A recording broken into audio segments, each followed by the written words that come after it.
대표님이 가졌지만 우리 강유정 위원장님께서 대답을 해주시면 좋을 것 같습니다. 게임은 해보셨는지, 해봤다면 가장 재밌게 한 게임과 이유는 가장 기본적인 쉬운 질문이네요. 강유정 위원장님 답변 부탁드립니다. 아까 이재명 대표께서 갤러그를 마지막 판까지 50원으로 깼다는 얘기를 듣고 제가 뭐 게임을 해봤다라고 할 수 있을지 모르겠지만 저는 뭐 소소한 것들 해봤고 그런 아케이드 게임류들 많이 해봤고요. 그리고 학교 다닐 때 사실은 버블버블처럼 이렇게 맞춰서 깨는 거는 거의 끝까지 잘 갔습니다.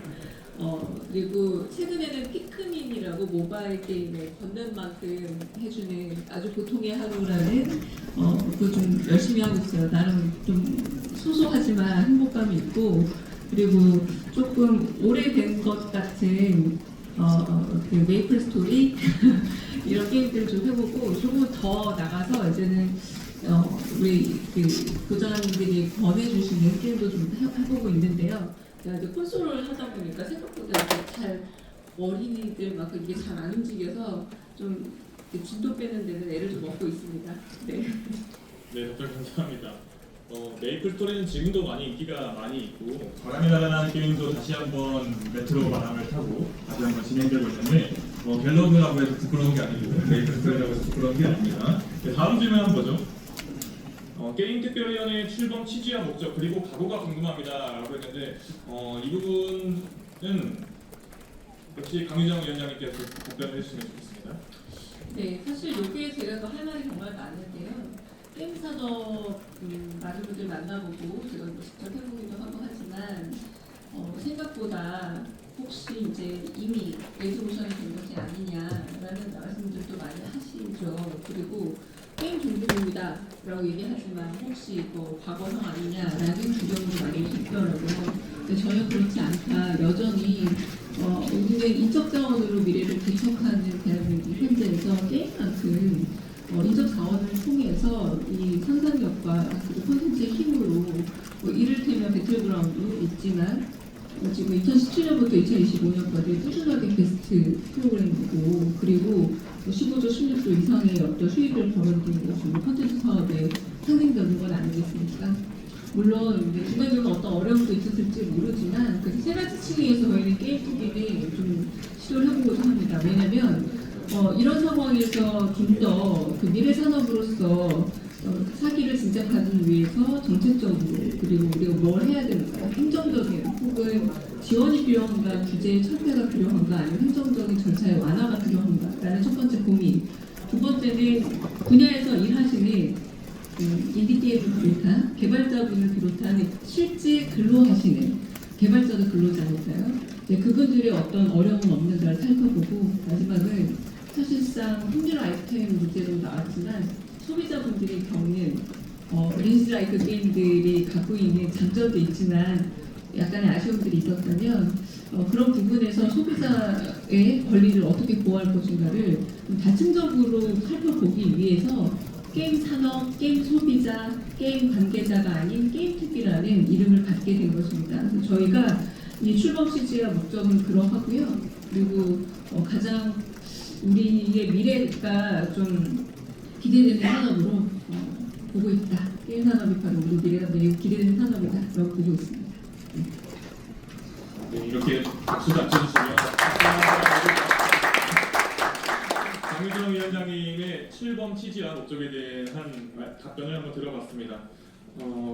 이번에는 조금 결을 좀 달리해서요. 더불어민주당 두 번째 순서를 한번 가져보겠습니다. 이번에는 유명 프로게이머분과 게임 및 e스포츠 관련 인플루언서 분들께서 직접 보내주신 영상 질문에 대해서 답해 보도록 하겠습니다. 역시 사실 이것도 이재명 대표께서 답변해 주셨으면 좋았겠지만 여기 계신 분들에게 답변 기회를 드릴 테니까 누구에게 답변을 요청드릴지 모릅니다.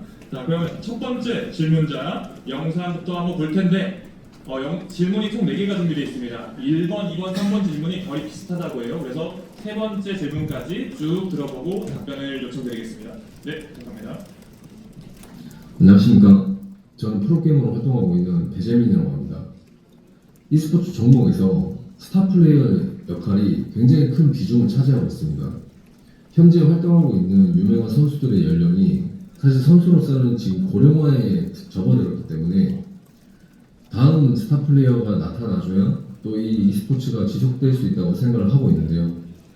현재 우리나라에서 이런 선수들을 발굴해내고 또 육성해내는 시스템은 아직 완성되지 않았다고 생각을 하고 있습니다. 그래서 앞으로 우리나라에서 유명한 선수를 길러내거나 또 만들어내려면 이런 시스템이 만들어져야 된다고 생각을 하고 있는데요. 이것에 대한 정책은 있을 수 있지, 그게 궁금합니다. 네, 첫 번째 질문을 받았습니다. 이분은 철권이라는 게임, 오락실에서 철권 2부터 해서 많은 철권 시리즈가 있는데요. 현재도 철권 프로게이머로 활약하고 있는 무릎 배재민 선수였습니다.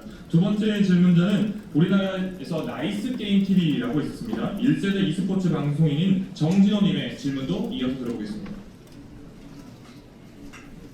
저는 e스포츠 게임 방송국을 20년 가까이 운영하고 있고 진보 유튜버로도 활동하고 있는 정진호라고 합니다. 현재 e스포츠 진흥법이라는 게 있습니다. 하지만 유명무실한 상황이라는 것을 알고 계시는지 궁금합니다. 이 법은 뼈대만 만들어져 있고 실제 e스포츠를 진흥시킬 구체적 방법이 들어있지 않습니다. 그래서 e스포츠 진흥법에 꼭 들어가야 할 내용에 대해서 좀 제안을 드리고자 합니다. 현재 e스포츠는 아시안게임 정식 종목에 채택이 돼 있어요. 세부적으로 들어가 보면 대부분 외국 게임들입니다. 왜 이런 일이 벌어지냐? 국내 게임사들이 재밌는 게임을 만들기보다는 돈 되는 게임을 만들고 있기 때문에 그렇습니다. 예를 들면 모바일 RPG 게임만 만들어내고 있는 것처럼요. 그러니까 e스포츠 산업이 성장하려면 e스포츠에 적합한 게임이 많아져야 됩니다. 그렇기 때문에 게임 개발 단계부터 정부 지원이 있다면 세계적으로 경쟁력 있는 게임이 나올 수 있을 거라 생각합니다. 풀뿌리 e스포츠 관련해서도 말씀을 좀 드리고 싶습니다. 체육법에는 학원체육진흥법이 있습니다. 하지만 e스포츠 진흥법에는 학원 관련 내용이 없습니다. 중고등학교 때부터 e스포츠가 정식 동아리로 인정을 받고 적절한 교육이 병행이 되면 e스포츠 학과로의 진학으로도 이어질 수가 있고 e스포츠 관련 인재를 키워내는데 도움이 될 겁니다. 이런 것들을 현실적으로 가능하게 만들려면 돈이 필요하죠. 영화진흥기금, 체육진흥기금 이런 식의 e스포츠 진흥법에 기금에 대한 내용이 들어가 있어야 합니다. 유명무실한 e스포츠 진흥법을 잘 보완해서 실질적으로 대한민국의 e스포츠가 글로벌 경쟁력을 가질 수 있도록 많은 관심 가져주시길 진심으로 부탁드리겠습니다. 네, 정진호님은 질문과 제언이 좀 섞여 있는 것 같습니다. 세 번째 질문자는 저는 항저우 아시안 게임에서 피파라는 종목이 있었습니다. 피파 종목 전 국가대표 감독이자 유튜버인 신보성님의 질문까지 들어보고 답변 요청드리겠습니다. 안녕하세요. 저는 FC 온라인 해설자이자 항저우 아시안 게임 e스포츠 FC 온라인 부분 국가대표팀 감독이었던 신보석입니다. 대한민국 e스포츠가 장기적으로 경쟁력을 가지기 위해서는 생활 e스포츠의 활성화가 정말 중요하다고 생각을 하게 되었는데요. 지금은 조금 그런 부분들이 부족한 것으로 보입니다. 이 게임 유저와 일반 시민들을 위해서 그리고 장기적으로 대한민국 e스포츠의 경쟁력 향상을 위해서 생활 e스포츠 활성화 방안에 대해서 좀 어떤 계획을 갖고 계신지가 궁금합니다. 네, 감사합니다. 이 세 가지 질문 또는 제언에 대해서 제가 보니까 답변을 하시고 싶으신 분들이 많이 계신 것 같은데 김적태 부위원장이 한번 답변해 주시면 어떨까요? 김적태 네. 부위원장님. 반갑습니다. 게임특별위원회 부위원장을 맡게 된 김정태입니다. 지금 e스포츠 관련한 그 관심과 그다음에 질문들이 좀 상당히 많이 나와 있습니다. e스포츠 관련 학회가 지금 국내 2개 정도가 지금 활성화되어서 지금 질문해 주신 내용들에 대한 여러 가지 정책 연구라든지 산업 연구를 지금 열심히 진행하고 있습니다. 그 중에 이제 첫 번째 그 배재민 선수가 질문하신 내용에 이제 e스포츠 선수 발굴하고 육성 시스템을 어떻게 할 것인가 이 부분에 대해서 깊은 인식을 같이 하고 있습니다. 실제로 e스포츠 선수의 이제 이른바 러닝 커브라고 하죠. 그 에이징 커브라고 하죠. 그래서 19세, 20세 정도까지 이제 어느 정도 완숙 단계에 가고 20세 이후부터는 좀 자칫 이렇게 좀 감소하는 경기력들이 이런 문제점들을 저희가 인식을 하고 있습니다.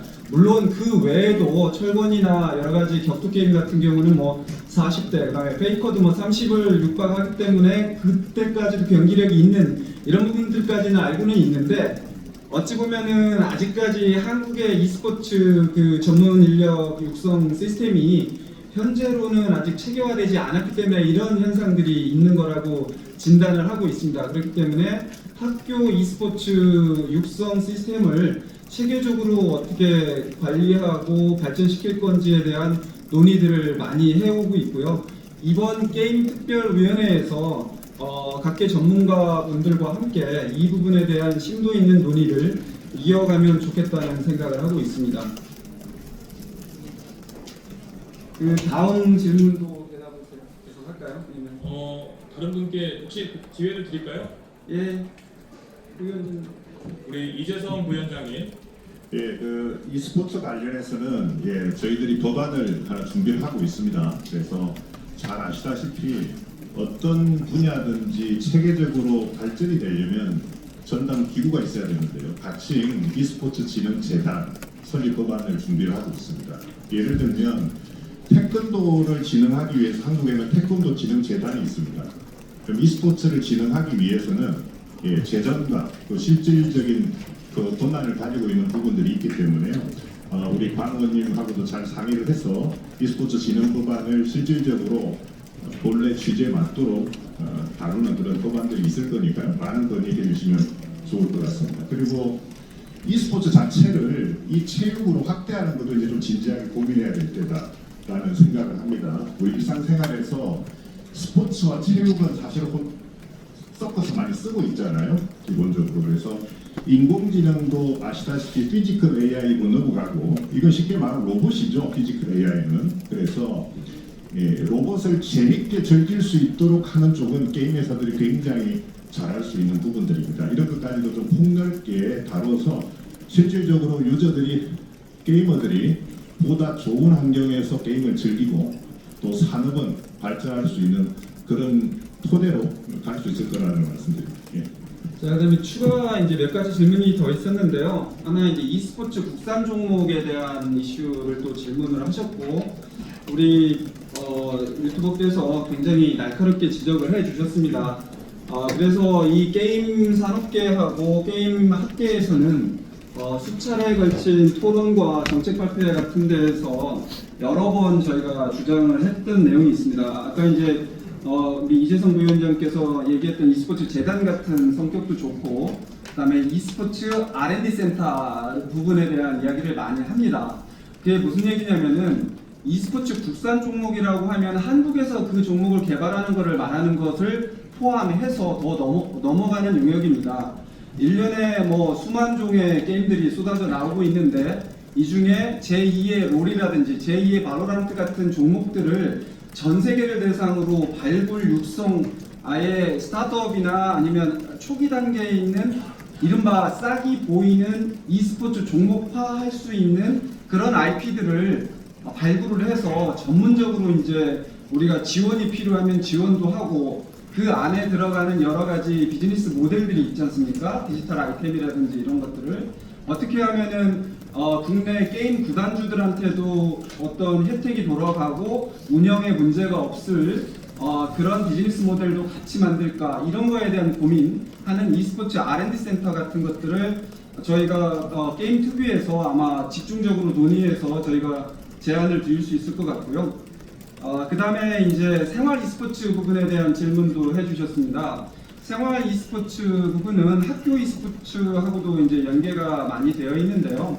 이 부분은 저희가 지금 지방 소멸도 상당히 큰 문제가 대두되고 있지 않겠습니까?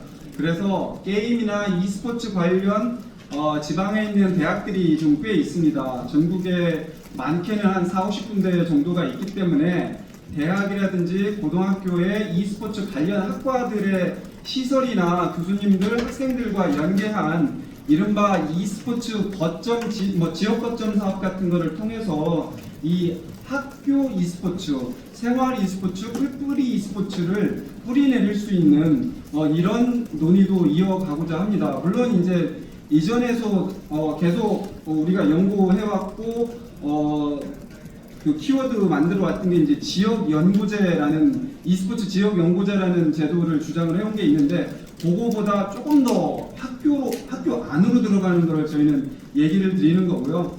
그래서 일단은 지역 소멸을 막기 위해서는 지역의 학생들이 정주하면서 자기들의 어떤 직업까지도 향유할 수 있는 구조가 되기를 저희는 간절히 바라는 마음에서 이런 아이디어들을 계속 좀 지원을 하겠다. 그리고 게임TV에서 해야 할 일이 이런 부분이다라고 생각이 되고요. 그 다음에 이제 하나 더 우리 부위원장님 좀 답변을 이제 간단하게 해주실 것 같습니다. 짧게만 말씀드리면 기금 조성 관련해서는 여러 가지 컨텐츠 펀드 같은 것들이 있는데 아까 이제 e스포츠 재단도 좋은데 e스포츠 전용 펀드 같은 것들도 만들면 굉장히 의미 있지 않을까 이렇게 생각하고 있습니다. 네, 이게 정말 자세하게 설명해 주신 부위원장님께 박수 한번 드리겠습니다.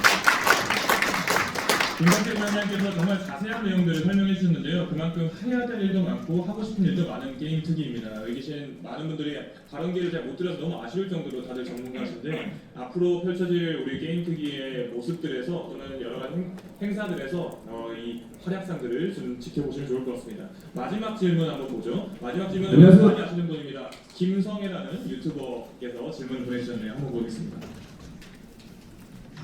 안녕하십니까. 게임정보 채널 주식백과의 김성호입니다. 게임특위에서 제게 질문 요청을 해주셔서 감사드립니다. 다만 당을 보고 이 요청 수락을 결정한 것은 절대 아니고요. 당파와는 전혀 무관하게 게임과 e스포츠의 진흥이라는 게임특위의 목적을 듣고 결정한 것이므로 부디 오해 없으시길 부탁드리겠습니다. 그래서 일부러 이 보라색 티입고 찍었거든요. 파란색, 빨간색 합친 색깔이 보라색입니다. 그렇죠? 자, 질문 두 개 있습니다. 먼저 코인살머 P2E 게임인데요. 저는 게임법 32조 2항 3호 모방범죄 우려 게임학법 해제 헌법 소원을 21만 명의 게이머분들과 함께 진행 중입니다. 게임의 만남은 이 미개한 규제를 완화하기 위함인데요. 게이머들이 원하는 건 맹목적인 규제 완화가 아니거든요. 나쁜 규제만 잘 골라서 없애자는 겁니다. 그럼에도 이 규제 철폐라는 타이틀을 묻어가려는 게임사 이익단체들의 움직임이 포착되고 있어요. 그들은 규제 없애는 김에 P2E 규제도 같이 없애자고 말합니다. 플레이 투 언, 즉 코인의 게임 껍데기 씌워서 코인 장사하겠다는 겁니다. 게임으로 쌀 사먹는 원숭이, 쌀숭이라는 멸칭이 있어요. 그들은 게임의 완성도와 재미는 뒷전이고 오직 자신이 보유한 아이템의 시세에만 몰두합니다. 게임을 하기보단 개인 작업장이나 주주에 가깝고 심하게는 주총통 같은 존재들이지요. 선전이 가능한 게임의 부작용은 그 쌀숭이들이 이미 오랜 세월 증명해 오고 있고 거기에 코인까지 접붙인다면 그 부작용은 극심해질 게 자명한데요. 그 부작용을 막을 방법을 누구도 찾지 못하고 있기 때문에 게이머들이 P2E 게임을 경계하고 있는 것이지요. 게임사 이익단체와 코인업자들만이 원하고 있을 뿐입니다. 저번 대선 때 이재명 후보가 제 채널에 나와서 게임 정책 말씀하셨지요. P2E 반대론자들을 흥선대원군의 쇄국 정책에 비유하시면서 P2E 허용에 대한 의지를 보여주신 바 있는데요. 과연 들어올 것이 선진문물일지 유해물질일지 얼마나 고민해 보셨을지 궁금합니다. 게임 특유의 P2E 게임에 대한 기조는 당시 이 후보의 의견과 동일한지, 동일하다면 부작용 방지에 대한 묘안이 있는 건지 답변을 듣고 싶습니다. 업계와의 상생을 위해 전문가와 이용자의 의견을 다각적으로 깊이 검토하여 부작용 완화에 최선을 다하겠다, 뭐 이런 원론적인 답변이 아닌 실질적이고 실체적인 답변이기를 원합니다. 자, 두 번째는 게임 국가사전검열 문제입니다. 앞서 말씀드린 게임법 헌법소원이랑 맥락이 같기요. 문체부는 게임물관리위원회의 등급심의 권한을 민간기구로 이양하겠다고 발표했는데요. 그거 아무 의미 없습니다. 잘해봤자 본전입니다. 왜냐하면 권한 옮겨주겠다는 민간기구가 개관이랑 형동생하면서 이 감투 돌려쓰는 곳이거든요. 아마도 이쪽 사정 잘 모르신 채로 그래서 게임 민간기구라는 타이틀에만 신경 쓴 결과 같은데요. 이런 게이머들이 원하는 바가 결코 아닙니다. 그 반대입니다. 중요한 건 기관이냐 인간이냐가 아니라 그 자리에 앉아서 도장 쥘 사람이 누구냐는 겁니다. 대한민국의 게임 국가사전 검열 문제 어떻게 보시는지, 개관이라는 저 초헌법적인 기관을 어떻게 하실 건지 게임 특유의 입장과 계획을 알고 싶습니다. 개관이 폐지, 이 5글자 공수표만 던지고 끝나는 게 아닌 실질적인 답변을 부탁드립니다. 이상 게임정보 채널 귀식백과의 김성회였습니다. 감사합니다. 이 정도 정성을 들여서 보내주신 박수 한번 쳐드려야 될 것 같아요.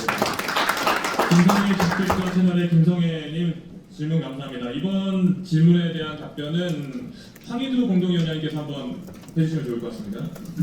네, 그 앞에 두 가지 질문을 해주셨는데 특히 워낙 이게 중요한 내용이다 보니까 제가 뭐 자세하게 말씀드리기는 어렵지만 일단 제가 이해하기로는 기존에 나가셨을 때와 지금 입장이 좀 바뀌신 걸로 저는 알고 있습니다. 그래서 실제로 게임이 이제 본연의 재미를 즐기기보다는 아까 뭐 김성애 지식백과님이 말씀해 주셨듯이 돈벌이 수단으로 전락하고 이게 실제로 그래서 해외에서도 이런 부작용들이 지금 너무 많이 나오고 있다. 지금 이런 상황이다 보니까 이거에 대해서 좀 기존과는 생각이 달라지셨다라고 생각을 하고 혹시 기회가 된다면 추후에 지난번처럼 지식백과에 좀 나가셔서 오늘 사실 또 이 아쉽게도 더 많은 이야기를 직접 또 드리지 못했기 때문에 변수가 생겨서 그래서 그 자리를 좀 마련하면 좋겠다라고 제가 대신 답변을 좀 드리고요.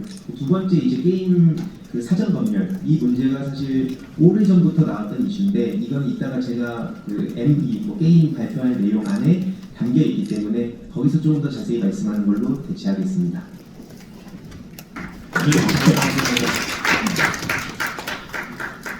지금 이제 질문에 대한 답변을 하는 시간은 다 마쳤습니다. 이제 1분 정도 잠깐 장례를 좀 정정하고 저도 사회자를 하다 보니까 하고 싶은 말이 너무 많은데 저도 자리로 돌아가서 여러분들과 함께 하도록 하겠습니다.